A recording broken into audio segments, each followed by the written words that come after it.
ತಾರಾಪುರ ಕ್ಷೇತ್ರದ ಲೀಡಿಂಗ್ ಸಿಗ್ತಾ ಇದೆ. ರಾಘೋಪುರ ಕ್ಷೇತ್ರ ತೇಜಸ್ವಿ ಯಾದವ್ಗೆ ಮುನ್ನಡೆ ಇದೆ. ರಾಘೋಪುರ ಅದು ಹೇಳಬೇಕಾಗಿಲ್ಲ, ಲಾಲು ಪ್ರಸಾದ್ ಯಾದವ್ ಅವರ ಭದ್ರಕೋಟೆ ಅಂತೇಳಿ. ವಿಶೇಷವಾಗಿ ಲಖೀಸರಾಯ್ನಲ್ಲಿ ಬಿಜೆಪಿ ಲೀಡಿಂಗಲ್ಲಿದೆ. ಲಖೀಸರಾಯ್ ಬಿಜೆಪಿ ಲೀಡಿಂಗಲ್ಲಿದ್ದಾರೆ.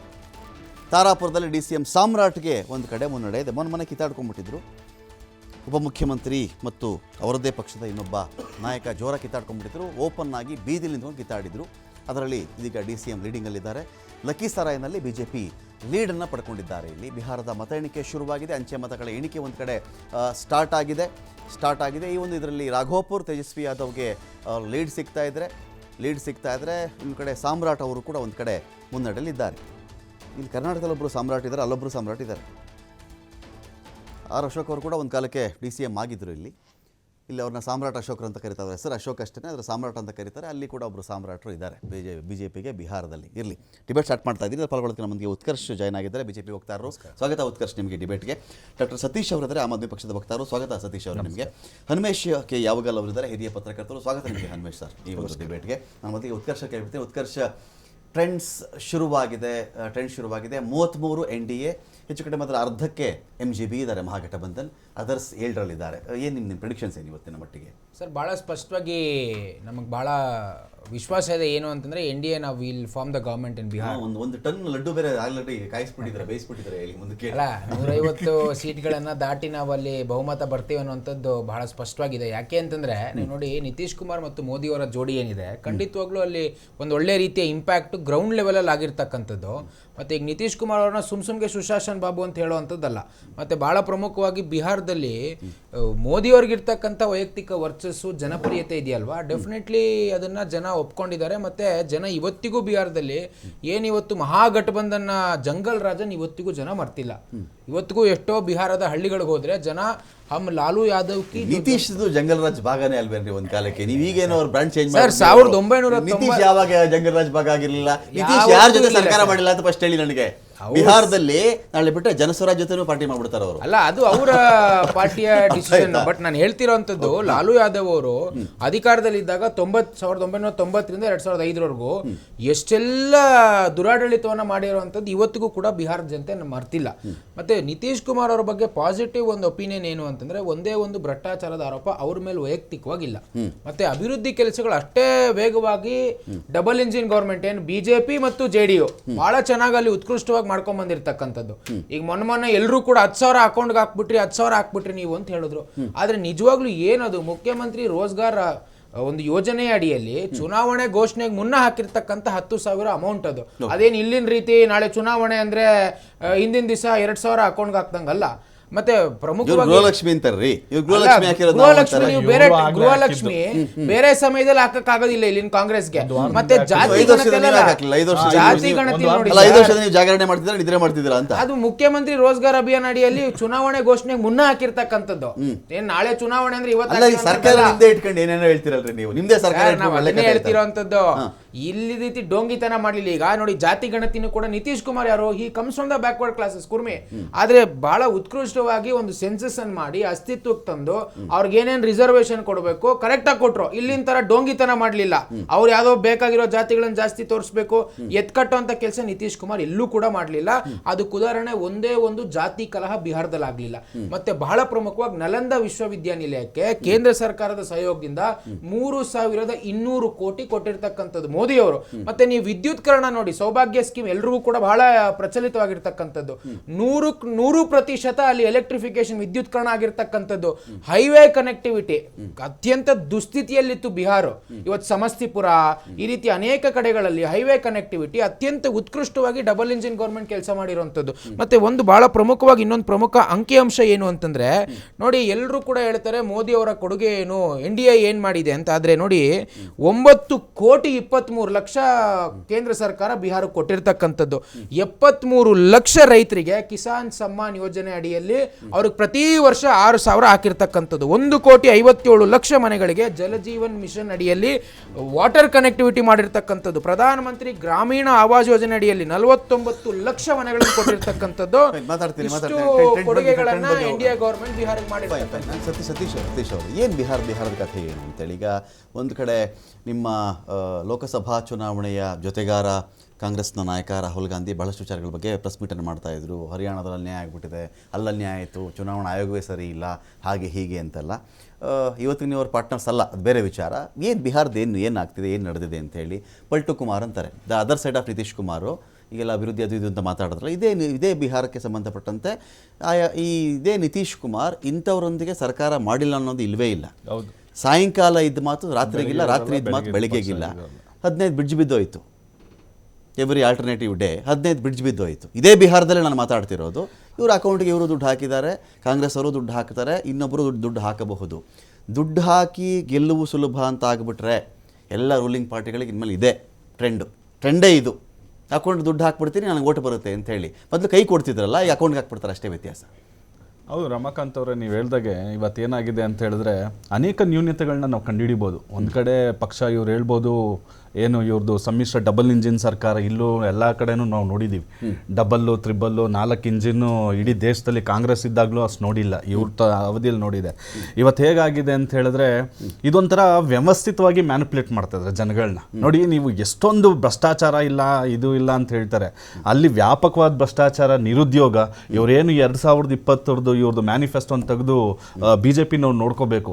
ಏನು 7 ಲಕ್ಷ 8 ಲಕ್ಷ ನಾನು ತೊಗೊಂಡಿದ್ದೀನಿ ಕಂಪ್ಲೀಟ್ ಕಾಪೀಸ್. ಇವ್ರು ಏನೇನು ಇದು ಮಾಡಿದ್ರು, ಏನೇನು ಪ್ರಾಮಿಸಸ್ ಮಾಡಿದ್ರು ಇವರು, ಇದನ್ನು ನೋಡೋಣ. ನನಗೆ ಇನ್ನೂ ಯಾಕಂದರೆ ನಿಮಗೆ ಗೊತ್ತಾಗಿದೆ ಇವತ್ತು ಏನೇ ಒಂದು ಸರ್ವೆ ಆಗ್ಬೋದು ಮತ್ತು ಇದು ಉಲ್ಟಾ ಪಲ್ಟಾ ಆಗೋ ಸಾಧ್ಯತೆಗಳು ಜಾಸ್ತಿ ಇರ್ತದೆ. ಬಿಹಾರದ ಜನತೆ ನಿಜವಾಗ್ಲೂ ಅವರು ಏನು ನಿರುದ್ಯೋಗ ಮತ್ತು ಬೇರೆ ಬೇರೆ ಸಮಸ್ಯೆಗಳು, ಇವತ್ತು ವಲಸೆ ಕಾರ್ಮಿಕರು ನಮ್ಮ ಬೆಂಗಳೂರು ಕರ್ನಾಟಕದಲ್ಲಿ ಬಂದು ದುಡಿಯೋ ಥರ ಇದು ಮಾಡ್ತಾ ಇದ್ದಾರೆ. ಮತ್ತು ಕೇಂದ್ರದಿಂದ ಅತಿ ಹೆಚ್ಚು ನೆರವುಗಳನ್ನ ಪಡ್ಕೊಂಡಿದ್ದಾರೆ. ಸರಿ ಮಾಡಿಬಿಟ್ಟಿದ್ದಿ ಅಂತ BJP ಹೇಳಿಲ್ಲ.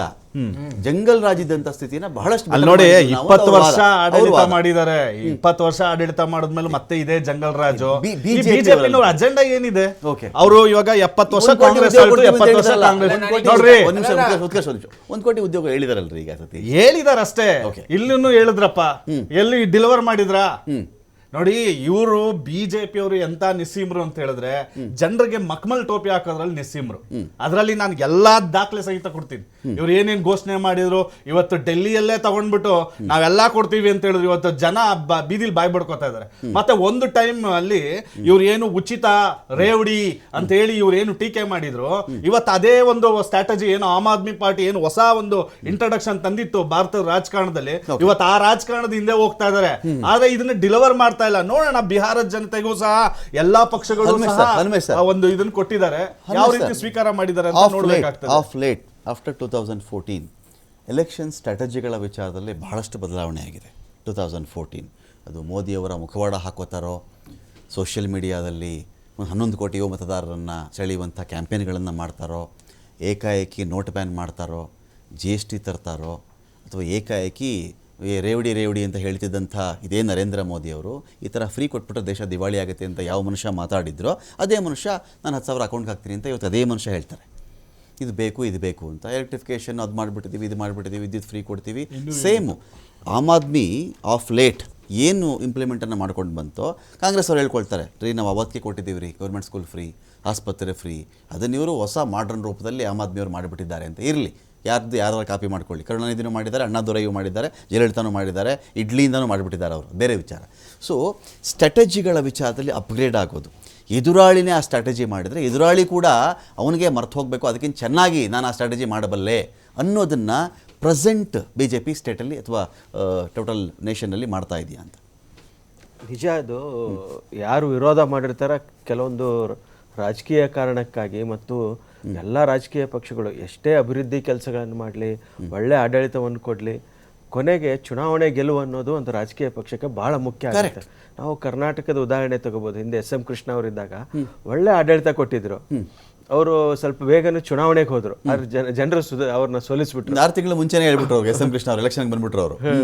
ಸೊ ಹಂಗಾಗ್ಬಿಡುತ್ತೆ. ಅದಕ್ಕೆ ಈ ಎಷ್ಟೇ ಅವರು ಕೆಲಸಗಳನ್ನು ಮಾಡಲಿ, ಏನೇ ಅವರಿಗೆ ವರ್ಚಸ್ಸಿರಲಿ, ನರೇಂದ್ರ ಮೋದಿ ಅವರಿಂದ ಹಿಡಿದು ಸಿದ್ದರಾಮಯ್ಯನವ್ರ ತನಕ, DK ಶಿವಕುಮಾರ್ ತನಕ ಎಲ್ಲರೂ ಈ ಉಚಿತಗಳನ್ನು ಕೊಡುವ ಅನಿವಾರ್ಯತೆಗೆ ಇವತ್ತು ಬಂದ್ಬಿಟ್ಟಿದ್ದಾರೆ. ಇಡೀ ದೇಶದ ರಾಜಕಾರಣ ಇವತ್ತು ಉಚಿತಗಳ ಮೊರೆ ಹೋಗುವಂತ ಅನಿವಾರ್ಯ ಪರಿಸ್ಥಿತಿ. ಬ್ರಿಡ್ಜ್ ಕತೆ, ರೋಡ್ ಕತೆ, ಅವೆಲ್ಲ ಜನ ಕತೆ ಇದು ನಡೆಯಲ್ಲ ರೀ, ಇದು ನಡೆಯಲ್ಲ ಇದೆ. ಎಷ್ಟೇ ಡೆವಲಪ್ಮೆಂಟ್ ಮಾಡ್ಲಿ, ಏನೇ ಪ್ರಾಜೆಕ್ಟ್ಸ್ ತಗೊಂಬರ್ಲಿ, ಅಷ್ಟೇ ಚಿನ್ನದ ರೋಡ್ ಮಾಡ್ಬಿಡ್ತೀನಿ, $1 $15 ಆಗ್ಬಿಡೋ ತರ ಮಾಡ್ಬಿಡ್ತಾರೆ ನಮ್ಮ ನಾಯಕರು, ಅವ್ರು ಹಾಗೆ ಮಾಡ್ತಾರೆ ಹೀಗೆ ಮಾಡ್ತಾರೆ, ಇದೆಲ್ಲ ವರ್ಕ್ ಆಗಲ್ಲ ಈ ದೇಶದಲ್ಲಿ. ಅಲ್ಟಿಮೇಟ್ಲಿ ಬಂದು ನಿಂತಿದ್ದು ಎಲ್ಲಿಗೆ ಅಂತ ಹೇಳಿದ್ರೆ ದುಡ್ಡು ಹಾಕು ಓಟ್ ಹಾಕ್ತೀನಿ ಅಂತ ಆ ಪರಿಸ್ಥಿತಿ ಬಂದಿದೆ ನೋಡಿ. ಆಮ್ ಆದ್ಮಿ ದೆಹಲಿನಲ್ಲಿ ಶುರು ಮಾಡ್ತು, ಆಮೇಲೆ ಎಲ್ಲರೂ ಫಾಲೋ ಮಾಡಕ್ ಶುರು ಮಾಡಿದ್ರು. ಕರ್ನಾಟಕದಲ್ಲಿ ಗ್ಯಾರಂಟಿಗಳ ಅನೌನ್ಸ್ ಮಾಡಿದ್ರು, ಅವ್ರಿಗೆ ಅದು ಪ್ಲಸ್ ಪಾಯಿಂಟ್ ಆಯ್ತು. ತೆಲಂಗಾಣದಲ್ಲಿ ಆಯ್ತು, ಈಗ ಎಲ್ಲ ಕಡೆ ಶುರು ಮಾಡಿದ್ದಾರೆ. ಕೊನೆಗೆ BJP ಅವ್ರಿಗೂ ಗೊತ್ತಾಯ್ತಿದ್ದು, ನಾವು ಬರೇ ಮೋದಿ ಅವ್ರನ್ನ ಇಟ್ಕೊಂಡು ಚುನಾವಣೆಗೆ ಹೋದ್ರು ಗೆಲ್ಲೋದು ಕಷ್ಟ ಇದೆ, ನಾವು ಒಂದಿಷ್ಟು ಕೊಡೋಣ, ನಾವು ಚುನಾವಣೆಯಲ್ಲಿ ಗೆಲ್ಲೇಬೇಕು, ಮತಗಳು ಬರಲೇಬೇಕು ಅಂತ ಸ್ವಲ್ಪ ಅಡ್ವಾನ್ಸ್ ಆಗ್ಬಿಟ್ಟಿದ್ದಾರೆ ಬಿಜೆಪಿಯವರು ಅಂತ. ಏನಾಗುತ್ತೆ, ಮೊಬೈಲ್ಗಳಲ್ಲಿ ಈ ಡೇಟಾ ಸಾಫ್ಟ್ವೇರ್ ಅಪ್ಡೇಟ್ ಅಂತ ಅವಾಗ ಕೇಳ್ತಾ ಇರುತ್ತೆ. ಅದು ಹಳೇದಲ್ಲೇ ಕೆಲವು ಬಿಟ್ಬಿಟ್ಟಿರ್ತಾರೆ, ವರ್ಷನ್ 11ರಲ್ಲೋ ವರ್ಷನ್ 10ರಲ್ಲೋ. ಬಿಜೆಪಿಯವರು ಯಾವಾಗಲೂ ಸ್ವಲ್ಪ ಅಡ್ವಾನ್ಸ್ಡ್ ಆಗಿ ಆ ವರ್ಷನ್ ಅಪ್ಡೇಟ್ ಮಾಡ್ಕೊಂಡ್ಬಿಡ್ತಾರ ಅಂತ. ಹೌದು, ಕಂಪ್ಯಾರಿಟಿವ್ಲಿ ಅವರು ಸ್ವಲ್ಪ ಕಾಲಕ್ಕೆ ತಕ್ಕಂಗೆ ಒಂದ್ಸಲ ಅದು ಹ್ಯಾಂಗ್ ಆಗುತ್ತೆ, ಬೇರೆ ವಿಚಾರ. ಲೇಟೆಸ್ಟ್ ವರ್ಷನ್ ಒಂದ್ಸಲ ಹ್ಯಾಂಗ್ ಮಾಡ್ಬಿಡುತ್ತೆ ಅದು ಬೇರೆ ವಿಚಾರ. ಬಿಜೆಪಿ ಅವರು ಇನ್ನೂ ಎಷ್ಟು ಮುಂದೋಗಿದ್ದಾರೆ ಅಂದ್ರೆ, ಅವ್ರದ್ದು ದೊಡ್ಡ ವೋಟ್ ಬ್ಯಾಂಕ್ ಇದ್ದಿದ್ದೆ, ಅಜೆಂಡಾ ಇದ್ದಿದ್ದೆ ಹಿಂದುತ್ವ, ಈಗ ಅದನ್ನ ಸಹಿತ ಕಡಿಮೆ ಮಾಡ್ಬಿಟ್ಟಿದ್ದಾರೆ. ಹಿಂದುತ್ವ, ರಾಷ್ಟ್ರಪ್ರೇಮ, ರಾಷ್ಟ್ರಭಕ್ತಿ, ಅದು ಅದ್ರದ್ದು ಬೆಳೆ ಬಂದಾಯ್ತು. ಏನಾಯ್ತು, ಒಳ್ಳೆ ಬೆಳೆ ತಗೊಳ್ಳೋ ಕಾಲದಲ್ಲಿ ಈಗ ಏನಾಗ್ಬಿಟ್ಟಿದ್ದಾರೆ, ಬೇರೆಯವ್ರು ಏನು ಮಾಡ್ತಾ ಇದ್ದಾರೆ ಅವನಿಗಿಂತ ಚೆನ್ನಾಗಿ ಅಪ್ಗ್ರೇಡ್ ಆಗಿ ನಾನು ಮಾಡ್ತೀನಿ. ಈಗ ಯಾರು ಸ್ವಲ್ಪ ಪ್ರಬಲವಾಗಿ ಹಿಂದುತ್ವದ ಬಗ್ಗೆ ಮಾತಾಡ್ತಾರೆ, ಅವರ ಪಕ್ಷದಲ್ಲಿ ಅವರಿಗೆ ಸ್ಥಾನನೇ ಇಲ್ದಂಗೆ ಆಗ್ಬಿಟ್ಟಿದೆ. ಒಳ್ಳೆ ಫಸಲು ಬಂದಾಯ್ತು ಸರ್ ಅದು. ಈಗ ಅದನ್ನ ಮಾತಾಡಕ್ ಹೋದ್ರೆ ಹಳೆ ಸ್ಟ್ರಾಟಜಿ ಆಗ್ಬಿಡುತ್ತೆ, ಓಲ್ಡ್ ಸ್ಟ್ರಾಟಜಿ ಆಗ್ಬಿಡುತ್ತೆ, ಅದು ಓಲ್ಡ್ ವೈನ್ ಆಗಲ್ಲ ಅದು. ಈಗ ಬಿಜೆಪಿನೂ ಒಂದು ಸೀಸನ್ಡ್ ಪೊಲಿಟಿಕಲ್ ಪಾರ್ಟಿ, ಪಕ್ಕ ಇವತ್ತಿನ ಕಾಲಕ್ಕೆ ತಕ್ಕಂಗೆ ಅವರು ಬದಲಾಗ್ಬಿಟ್ಟಿದ್ದಾರೆ. ಅವ್ರಿಗೇನೋ ಸ್ವಲ್ಪ ಬೇರುಗಳು ಇದ್ರೂ ಕೂಡ, RSS ಬೇರುಗಳು, ಇಲ್ಲಿರೋರೆಲ್ಲ ಪಕ್ಕ ರಾಜಕಾರಣಿ. ಅಲ್ಲಿ 122 ನಂಬರ್ ಅನ್ನ ಯಾವ ಪಕ್ಷದ ಕೆಳಗಡೆ ಬ್ಯಾನರ್ ಕೆಳಗಡೆ ಬರೆಸ್ತಾರೆ ಅದಷ್ಟೇ ಇಂಪಾರ್ಟೆಂಟ್ ಆಗುತ್ತೆ. 122 ನಂಬರ್ ಬರೀಬೇಕಷ್ಟೇ ಇವತ್ತು. ಈಗ ಬಿಜೆಪಿನಲ್ಲಿ ಯಾರಿದ್ದಾರೆ, ಕರ್ನಾಟಕದ ಉದಾಹರಣೆ ತಗೊಳ್ಳಿ, ರಾಷ್ಟ್ರ ಮಟ್ಟದಲ್ಲಿ ತಗೊಳ್ಳಿ, ಎಲ್ಲಾ ಪಕ್ಷದಿಂದ ಬಂದವಂತವ್ರೆ. ಮೊದ್ಲೇನಿತ್ತು, ಈಗ 15 ವರ್ಷದ ಕೆಳಗೆ ಅವರು ಮೂಲ RSS ನಿಂದ ಬಂದಂತವ್ರು, ಪಕ್ಕಾ ಹಿಂದುತ್ವವಾದಿಗಳಾಗಿದ್ರು. ಈಗ ಬಿಜೆಪಿನೂ ಕೆಲಸ ಮೇಲೋಗರ ಎಲ್ಲ ಮಿಕ್ಸ್ ಆಗ್ಬಿಟ್ಟಿದೆ. ಅಲ್ಲಿ ಕಾಂಗ್ರೆಸ್ ಇಂದ, JDS ಇಂದ, ಎಲ್ಲಾ ಪಕ್ಷದಿಂದ ಬಂದಂತವ್ರು ಸೇರ್ಕೊಂಡ್ಬಿಟ್ಟಿದ್ದಾರೆ. ಅದು ಒಂದು ಪಕ್ಕಾ ಪೊಲಿಟಿಕಲ್ ಪಾರ್ಟಿ.